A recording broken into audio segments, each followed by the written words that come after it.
Hello, guys. Welcome to another exciting episode on the show, Control or Be Controlled, a podcast designed to help you start thinking differently and take control of your life. And I remain your host, Darlington. Today's guest is Matthew Newnham, a children's author, motivational speaker, and creative educator dedicated to inspiring the next generation through the power of storytelling. Matt is the creator of the Space Ranger Fred series, a collection of STEM-inspired adventures that make science fun, accessible, and exciting for young readers. By blending humor, imagination, and real-world learning, his books have been embraced by classrooms around the world, encouraging children to explore science, think creatively, and develop a lifelong love of reading. Matt, welcome to the show. Thank you for having me. All right, so Matt, tell us what inspired you to create the Space Ranger Fred series, and what gap did you hope it would fill? What gap did you hope it would fill for young readers? Well, there was nothing in particular that actually started me thinking about Space Ranger Fred. I've been freelance writing for quite a while. I've been writing stories most of my life. And in 2013, while I was still living in Cape Town, South Africa, I was asked to write a story for a English teacher on the other side of the world. And he wanted a story that talked about space and things like that. So I wrote a little piece and called it Space Ranger Max. But it was just too good to hand over to him. So I held it back and wrote another little piece, which was only about 1,000 words or something like that, also called Space Ranger Max. It just made sense to me at the time. About a couple of planets, a boy that goes off and does a few things and comes back. Kept it really, really simple and sent that off. And he paid me the $15, $20 or whatever it was for it. And I thought nothing more of it.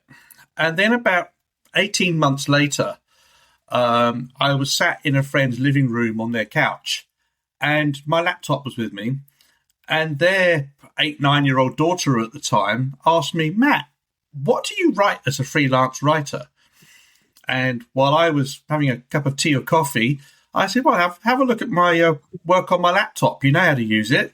And she dug into it, had a look through my hard drive, and found this story called Space Ranger Max, the one that I had discarded. And she read it and then showed it to her mum. And her mum said, Matt, this is actually very, very good. You should publish it. So I, again, thought nothing of it. But then I was at a loose end for a couple of days later.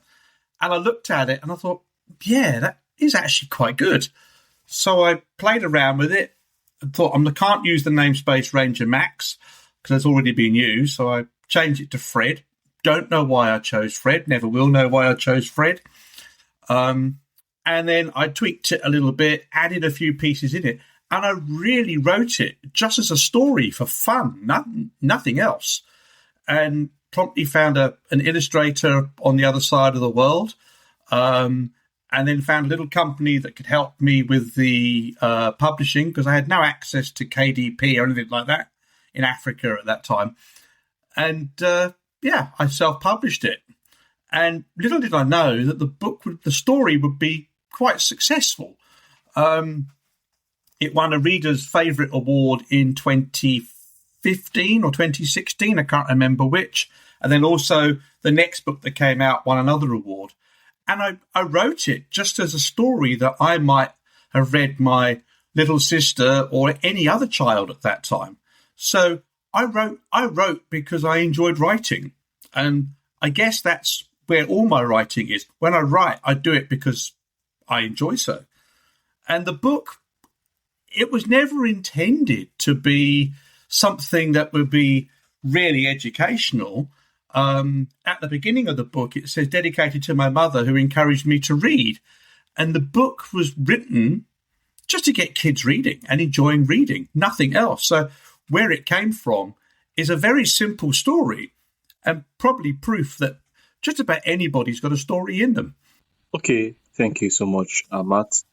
So, what are some practical things parents can do to help their children develop a genuine love for reading? I wish I had the magic wand to wave over this. Um, Currently here in the UK, it's the National Year of Reading 2026, and there's a lot being done to try and encourage kids to read. Recent statistics show that the reading for enjoyment, reading for pleasure, has dropped over the years. Although in the last 12 months there's been a very slight increase of something like 0.6%. So an increase is an increase, I guess. But tips to get children reading is to make reading fun. Don't make it a chore. Don't make it something that is even a reward for something. Make it something they're going to enjoy. Make it something they can share with their friends, something they can talk about, and something they know that they can use to help themselves grow up in life. You know, some of the things that I do is that when I read with children, I read the book aloud and I get them involved. I get the hands going up in the classroom. I get questions asked. I put on the voices. I do all funny things like that. And then the kids are really engaged with the book, you know. And then I also say, just make 5 minutes a day with your child. We're all very time poor these days around the world. And finding that 5 minutes to spend reading a book with your child is all it takes to foster a love of reading. And then also leave books around the house. Have books around the house. You know, there's a lot more joy to come out of a book than there is a Nintendo. You might not think so or something like that. And it's impossible to believe so. But there is a lot more joy that comes out of a book. So giving books as gifts, you know, buying Space Ranger Fred to give to someone as a gift is a marvelous present. And then really just having books all over the house. And it can be everything. It can be children's books with colourful pictures in them, or it can be books that you enjoy reading yourself. Leave them in places that are accessible to the children. Don't say to children, oh, no, don't touch that. That's daddy's book or mummy's book. Encourage them to open it. As they're grabbing for it, you sit with them and show them the words inside and read a paragraph. You know, it might be something, in my case, it was Wilbur Smith. My dad used to read chapters of it or paragraphs of it to me when I found the book on the shelf. You know, it encouraged me. And, you know, parents and teachers have a really important job to do these days. So encouraging kids to read, giving them books, and I would say give them a paper book or a hardback book, but give them paper. You know, a Kindle's great, but at the same time, a Kindle can have all sorts of distractions and it's a screen and it doesn't feel as good like a book. So leave books out, encourage kids to read, and make 5 minutes a day for your child. Okay, thank you so much, Matt. So, why is imagination still so important in a world increasingly dominated by screens, AI, and digital technology? That's a very easy one to answer. We're all using these screens and technology, and there's games and there's movies to watch and everything like that. But before they could appear on the screen, before the screen could even be invented, someone had to imagine it. So when imagination stops, development stops. Development in the child, development of technology, and development of ideas. So imagination is absolutely crucial. And the funny thing with imagination is we all see things differently. I can tell you about a boy and a rocket. The boy's got red hair, the rocket's blue, and his spacesuit has got red boots and red cuffs. And he's got a red badge. If I asked you to draw that, or asked a class to draw that, everyone would draw it slightly differently. They would hear the pieces that they want to hear, and then using their imagination, thread it all together. So imagination's absolutely imperative to everything. It's something that we all have. It's often something that as we get older, we forget that we're able to use. So it's just one of those things. But imagination is so powerful. It is something that kids need to use more of and do more with. And it needs to be something away from the screens. When you've got no screens, you have to do something yourself. On the screen, everything's done for you. Every button you click gives you an answer. Well, imagination is tied in with curiosity. And you get those two things together. You get more intelligent kids. You get kids that want to learn, kids that will learn at their own pace. And you get kids that are just that little bit more curious and will say, what if I do this? What happens if I paint the sky red? What happens if I do this? If I mix these ingredients into a cake? What happens if I put salt and pepper into a cake rather than sugar and eggs? All those things like that all come from imagination. And these days, it is absolutely crucial. And unfortunately, what they call the childhood experiential gap is now occurring because more and more kids migrate to a screen faster than anything else. Lego is a prime example. Lego has become a product today which is far easier to use than it ever used to be. When Lego first came out, it was blocks, square blocks that you had to make something with. You were given a few ideas to start with, but then you could build your own things. Today, Lego's got to the point where the imagination is done for you and you're following instructions and you're building something that's on the front of the box. Therefore, we're all building the same. Whereas in the past, Lego was just blocks and every child built something different. It was a house with different coloured blocks in it. It was a truck. It was a plane. It was a fairyland or whatever it might be, all made out of square blocks, but every single piece of it requiring imagination. And without that, the world is pretty much doomed, to be honest. Okay, thank you so much, Matt. Without the imagination, the world is pretty well doomed. That's why I think one of the reasons why Jesus asked us to be like little children.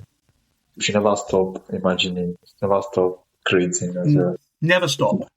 Even as adults, we need to keep imagining and keep dreaming. Okay. So, how do you balance education with entertainment so children are learning without feeling like they are in the lesson? If I told you that, I'll have to shoot you. It's one of the secrets I've got in my books. The truth is that when I write, maybe you can speak a little bit. If the funny thing is, when I write books, I don't write them to educate. I write them to entertain and to be read. But then what I also do is I sneakily seek in little pieces of learning, pieces that make the kids go, oh, or make them ask a question. So the learning is a two-way thing, or three ways, actually. The child asks, someone answers. But sometimes in the middle, there's a little bit of research that needs to be done by the child or whoever the other adult is to find the answer. So within my books, I've got facts that are facts. I've got some facts that I purposefully do wrong because the kids know things that they've learned from school and they can point things out and say, oh, that's not that colour. In fact, in the first book, I've got a planet that is, I think I've got Jupiter. Yeah, I've got Jupiter on there. And I've made Jupiter the wrong colour. And the number of kids that pick up on that and say, but Jupiter's not that colour, it's this colour, is phenomenal. Absolutely phenomenal. And, that's learning. That's where the education comes in. But then also within the books, I write a heck of a lot about taking very modern technology and then dumbing it down. Another prime example is the PEG, P-E-G, the powerful everything gripper. And basically, it's a wooden clothes peg stuck to the armrest of a chair. But when I describe it, it is so complicated. It grips something, it holds it down, it stops things floating away when there's no gravity. And that is teaching. teaching without being teaching, and the kids absolutely love it. So sneakily putting it in and making learning not seem like learning is absolutely crucial. Okay, thank you so much, Matt. So, what advice would you give to aspiring children's authors who want to create stories that make a lasting impact? The advice that I would give is start writing. You'll never know what you've got inside of you until you've written it down. And then get children to read it. And once you get children to read it, you'll get feedback. And with that feedback, you're going to be able to move forward with it and say, okay, I've got something or I haven't. And then just do it. You know, self-publishing is relatively straightforward today, although it's nowhere near as easy as you might think it is if you're going to do it properly. But anyone can do it. So if you've got a story in you, write it down and then read it aloud to yourself, then get someone else to read it, and you'll soon find out whether you're any good at it or not. And you'll find that most people have got a story inside of them, and if they believe in it enough, they can write it down with relative ease and then just go out there and give it a try. Okay, so if you could leave parents with one piece of advice to help their children become lifelong readers, what would it be? One piece of advice I could leave: never give up on your children. Give them make that time to be with them and read. Teach them the words. And don't just do it if you're speaking perhaps like yourself, where you've got English and another language. Do it in both languages. Don't lose your mother tongue either. That's also absolutely vital in this world today. But my big piece of advice is make 5 or 10 minutes a day, every day, with your child to sit and read. Because before you know it, that time will be gone. That time will no longer, your child won't want to be reading. Your child is all grown up with children of themselves. So make that 5 or 10 minutes with them. All right, Matt, thank you so much. Thank you for joining us and for reminding us that stories have the power to educate, inspire, and ignite curiosity. Your work shows that reading is about much more than words on a page. It helps children imagine new possibilities, solve problems, build confidence, and develop a love of learning that can last a lifetime. So, Matt, is there something you'd also like to share to my audience? Maybe a question I did not ask you, something you'd like to share? You can go ahead.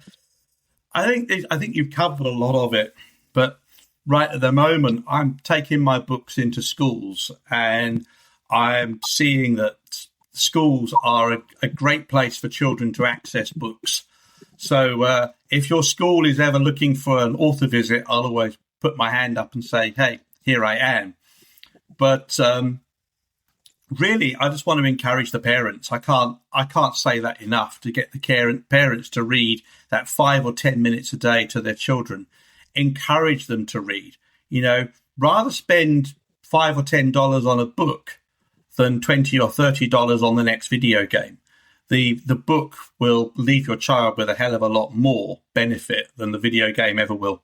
Thank you so much, Matt. So for those who would like to connect with you and learn more about your work and your resources as well, how can they do that? Best is always just look for Space Ranger Fred, and then all the platforms come up. I'm on Instagram, I'm on Facebook, it's on TikTok. There's also email addresses there. There's author contact details, everything like that. So if you look for spacerangerfred.com or just Space Ranger Fred, you'll find it anywhere. Okay, thank you so much, Matt. And thanks to all my listeners as well. You guys are the reason why we are always here every day doing this. Without you guys, there will be no show, there will be no hosts, and there will be no guests. Once again, thank you all so much for coming. And do sure to check out Matt's work as well. We always should be creating, we should be imagining and creating as well. When you stop to imagine, you stop creating. And I think when you stop creating, life becomes more harder for you. So do want to check out his work, and to say a very big thank you to our guest today. And I wish you all a happy rest of your day. Thank you so much, Matt, for coming to the show. Thank you so much. Thank you.